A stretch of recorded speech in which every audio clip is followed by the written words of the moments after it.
മോനെ കുറച്ച് ചോറിട്ടെ. ആയിക്കോട്ടെ. ഓ ചേട്ടാ കുറച്ച് ചോറിട്ടെ. വേണ്ട. ലേശം മോരൊഴിച്ച് കഴിക്കാനായിട്ട്. വേണ്ടെന്ന്. ഇത്തിരി തൈര് ഒഴിച്ചെന്ന്. എടോ തന്നോടല്ലേ പറഞ്ഞു വേണ്ടെന്ന്. എവിടുന്ന് വന്നുണ്ട് ഈ പന്നി? അല്ലേ കുറച്ച് ചോറിട്, തൈര് കൂട്ടി കഴിക്കാം. എടോ തന്നോട് ഞാൻ 16 പ്രാവശ്യം ചോറിട്ടെന്ന് ചോദിച്ചതല്ലേ? ചോറൊന്നും തന്നെയല്ലേ ഞാൻ പറഞ്ഞത്? അക്ഷരം മാറിയൊന്നുമില്ലല്ലോ.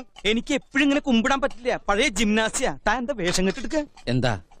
എന്റെ രാമൻകുട്ടി ഞാൻ 1000 പ്രാവശ്യം ഈ നായിന്റെ മോനോട് ചോദിച്ചതാ ചോറിട്ടെന്ന്. അപ്പൊ അവന്റെ അമ്മയുടെ വീടിന്റെ തൊട്ടടുത്ത് തന്നെ എന്റെ വീട്. എന്നിട്ട് അവൻ എന്നോട് ഇങ്ങനെ പെരുമാറണേ. ചേട്ടാ കുറച്ച് ചോറ്. തൊട്ടപ്പുറത്തെ അലേനടുത്ത് കഴിക്കടാ. ഓരോരുത്തന്മാര് വയറ് വാടകയ്ക്ക് വന്നിരിക്കുക. എനിക്ക് ഭ്രാന്തായ ഞാൻ തുപ്പിട്ട് ചോറും വിട്ടോ. തന്നെ കല്യാണം വിളിച്ചിട്ടുണ്ടാ? ഉണ്ടെങ്കിൽ കല്യാണം കുറി കാണിക്കടാ. വേണോ ചോദിച്ചാ വേണ്ടാന്ന് പറയാ. ഇവനാര്? ഊണ് മാഷ. എനിക്കിനി ചോറ് വേണ്ട. അതെന്താടാ നിനക്ക് ചോറ് വേണ്ടാത്ത? നീ ഉണ്ണടാ. മര്യാദക്ക് നീ ചോറ് തിന്നിട്ട് കല്യാണക്കുറി കാണിച്ചിട്ട് ഞാൻ വിട്ടുള്ള.